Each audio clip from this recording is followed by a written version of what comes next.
안녕하십니까. 이번 시간에는 4차 산업혁명 시대 주식 이런 이야기를 좀 해보겠습니다. 4차 산업혁명 하니까 굉장히 거창하게 느껴지고 하는데 실제 업계에서는 이게 4차 산업혁명인가 혹은 이렇게 4차 산업혁명이라고 할 수는 없다라고 주장하시는 분도 꽤 많이 있어요. 근데 중요한 거는 우리 투자자 입장에서 중요한 건 뭐죠? 이게 네이밍을 4차 산업혁명으로 하느냐 혹은 3.5냐 이런 거는 사실 중요치 않을 수도 있어요. 중요한 건 뭐냐? 4차 산업혁명이라고 하는 어떤 그 산업의 군, 그렇죠? 선도하는 산업들, 그리고 선도하는 회사들이 있다면 거기에 맞춰서 정확히 투자를 하면 되는 것이지 그게 꼭 3.5냐, 4냐, 4.5냐 이거는 그리 중요치 않을 수는 있죠. 자, 중요한 거는 이제 과거의 히스토리를 한번 보자고요. 여기서는 히스토리를 한번 보고 그러면 4차 산업혁명이라는 게 어떻게 될 건가? 이 짧은 시간에 전부 말씀드릴 수는 없을 것 같고요. 이번 시간에는 이 기록, 히스토리 좀 살펴보자고요.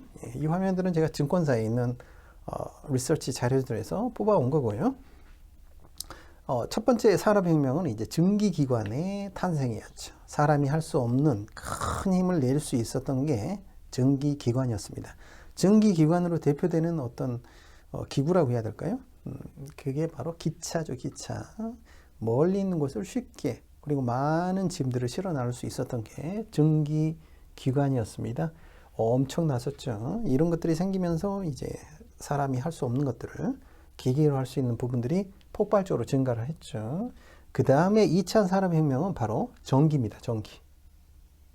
전기가 이제 중요를 한데, 전기가 어마어마하잖아요. 예.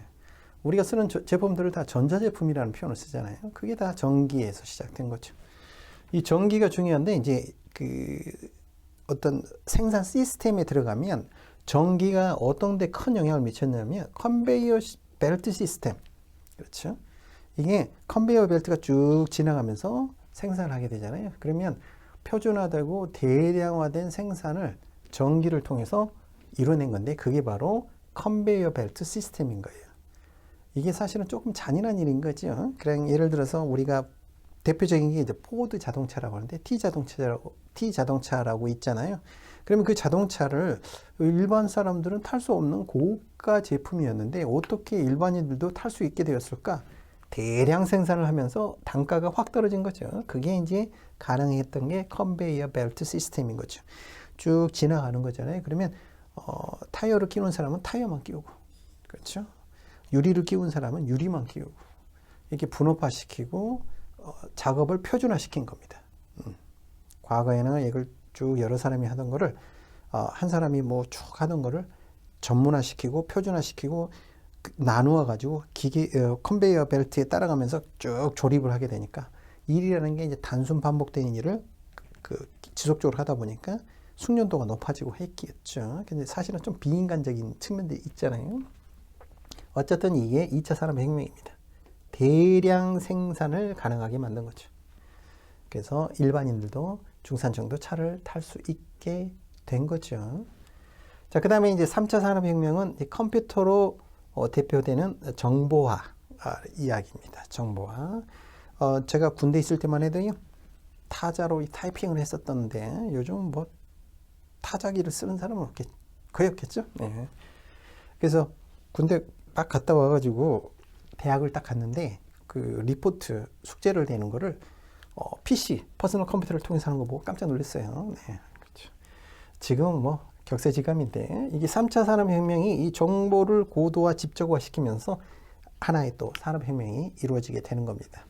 자, 그리고 나서 이제 4차 산업혁명입니다. 4차 산업혁명의 키워드가 IoT, 인공지능, 5G 이런 것들이 있는 건데 그래서 이제 이야기하시는 분들에서는 3차 산업혁명에서 4차 산업혁명, 그러니까 정보화, 고도화, 컴퓨터 이런 것들이 좀 더 고도화된 것이지 어떤 새로운 혁명이라고 말하기는 좀 곤란하지 않느냐 이렇게 이제 이야기하시는 분도 있는데 그렇게 보면 이제 이 안에서 또 이제 제품들을 한번 살펴보도록 할게요. 이 농경사회가 이제 전기기관차 발명이 되면서 바뀌었고요. 그 다음에 이제 전구가 발명이 됐죠. 네. 전기. 그 다음에 앞서 말씀드렸다시피 컨베이어 벨트 시스템에서 자동차. 그 다음에 컴퓨터. 그 다음에 인터넷이 됐죠. 자, 그 다음에 이제 4차 산업혁명이 뭐냐? 그렇죠. 모든 것은 연결되고 지능화된다. 저는 한마디로 이렇게 요약을 해요. 4차 산업혁명을 말하시는 분에 따라서는 굉장히 다양하게 말씀을 드릴 텐데요. 좀, 저같이 이제 단순하게 이해하고 싶은 사람 입장에서 보면 한마디로 요약해 주세요. 그러면 모든 것은 연결되고 지능화됩니다. 이렇게 말씀을 드립니다.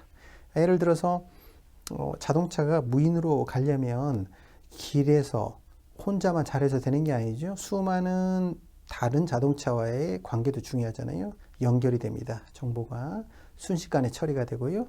지능화됩니다. 이건 어떤 상황인지. 그렇죠. 이거는 차선이 있는 건지 아니면 단순히 오염물이 있어서 그렇게 표현된 건지 이런 것들을 다 인식하고 느끼고 판단하려면 지능화돼야 되죠. 모든 것은 연결되고 지능화됩니다. 그런데 그 속도가요. 어마어마하게 빠릅니다. 이게 4차 산업혁명입니다. 자, 좋아. 그러면 그게 3차든 4차든 산업의 혁명이 무슨 역할을 했지? 투자 세계에서 어마어마한 역할을 한 거죠. 그런 것들을 한번 히스토리로 이번 시간에 한번 찾아보는 거예요. 자, 1차 산업혁명이 뭐였을 때라고 했죠?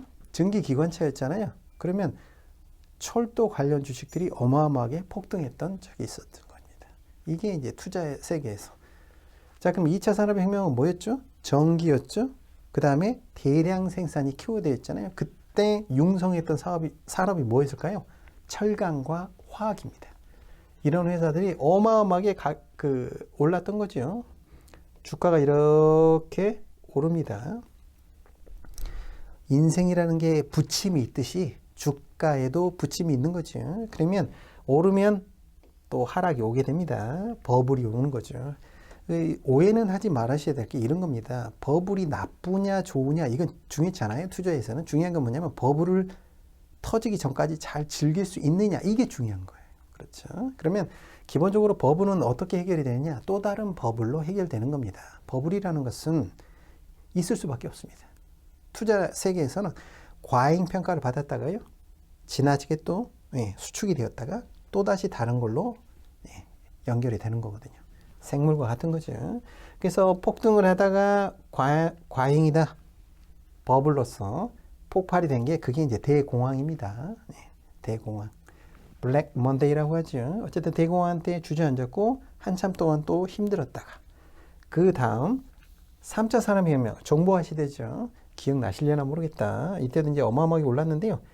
무슨 택이란 그런 회사 이름만 붙었으면 날아갈 때가 있었어요. 코스닥. 그렇지? 자고 일어나면 상한가 치던 때가 있었어요. 야, 어마어마했죠, 정보가. 근데 실제 그 매출이 그만큼 쫓아오려면 한참 후에 발생이 되잖아요. 그러니까 그 역시 이제 버블이 꺾였지.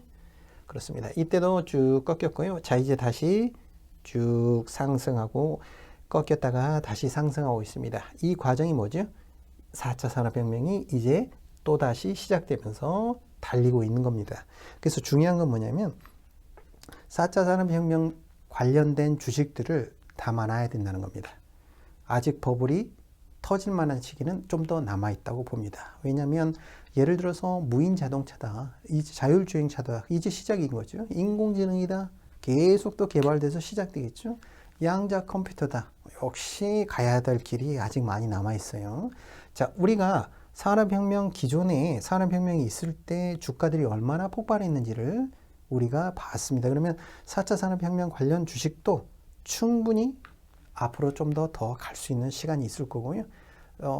버블은 버블로서 해결이 된다고 그랬습니다. 언젠가 버블이 꺼지겠죠. 그 버블이 꺼지고 나서 또 다른 5차 산업혁명 또 발생이 되겠죠. 중요한 거는 버블을 터지기 전까지는 잘 즐길 수 있어야 된다는 겁니다. 여러분은 준비가 되셨나요? 다음에 또 뵙도록 하겠습니다.